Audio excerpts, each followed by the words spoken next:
700-800 साल पहले की बात अर्ज कर रहा हूं। कहते हैं मरी हुई भैंस पड़ी थी, एक औरत काले बुरके में नकाब पोश आई और उस बीबी ने मरी हुई भैंस का खंजर से गोश्त काटा, थैले में डाला और दौड़ी। कहते हैं मेरे ज़हन के अंदर ख्याल आया कि बीबी कोई होटल चलाती है और मुर्दा जानवर का गोश्त लोगों को खिलाती है। वैसे तो जासूसी मना है, इस नीयत से कि मुसलमानों को बचाऊं उसके पीछे हो लिया। कहते हैं वो गलियां गुजरती गुजरती कूफे की तंग गली में गई, एक बड़ा सा दरवाजा लकड़ी का, बड़ा फाटक जो पुराने शहरों में होते हैं। कहते उस बड़े फाटक पर उसने जोर जोर से दस्तक की, दोनों हाथों से दरवाजा खुला। वो औरत अंदर दाखिल हुई तो 3-4 बच्चियां झट से उसके गिर्द इकट्ठी हो गयी। अम्मा कुछ लाई हो? तो रोने लगी, कहने लगी मैं कुछ नहीं ला सकी। कहने लगी ये मुर्दा जानवर का गोश्त है और हुजूर ने फरमाया जब मरने लगो तो मुर्दार खा के भी जान बचा लो। अब मैं देखती हूँ तुमसे खड़ा नहीं हुआ जाता, ना खाओगी तो गिर पड़ो, ये मुर्दा ही है पका लो। कहते हैं अगले लफ्ज उस औरत ने कहे तो मैं बाहर खड़ा चीखने लगा। वो कहने लगी हम सैयदजादी हैं, सदका ज़कात खा नहीं सकती, पर सब रोगां दा रोग मुहम्मद, जिसका नाम गरीबी कंड वला के लंघ जांदे, सब दोस्त यार करीबी सैयद है, सबका ज़कात ये मुर्दार खा के गुजारा करो। कहते फिर उस औरत ने चारों बेटियों को सीने से लगाया, कहने लगी तुम्हारा बाप जिंदा होता तो ये दिन ना सैयद भी और यतीम भी और मिस्कीन भी। फिर वो रोई। हज़रत अब्दुल्ला मुबारक कहते जोर जोर से दरवाजे पे दस्तक दी,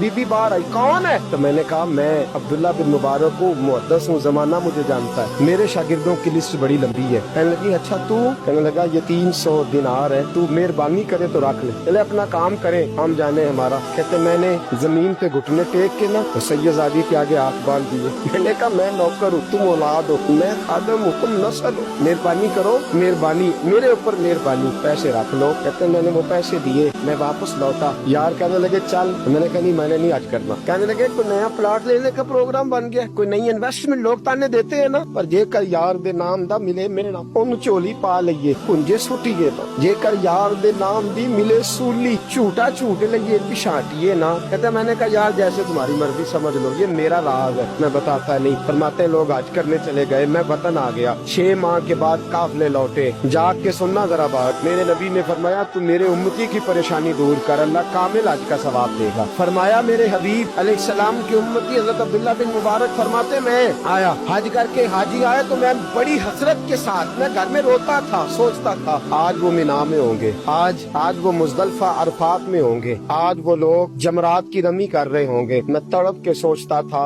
आज दर रसूल की हाजिरी दे रहे होंगे। कहते मैं रोता था। जब हाजी लौटे 6 माह के बाद तो हाजिरी देने गया, मिलने गया, पहला दरवाजा खोला हाजी साहब ने, मैंने कहा मुबारक हो? कहते मैंने मुबारक दी तरह सुनिएगा। कहते वो हाजी मुझे डांटने लगे, छोड़ यार इतना बड़ा आदमी हो के तू गलत बात करता है। मैंने कहा क्या हुआ?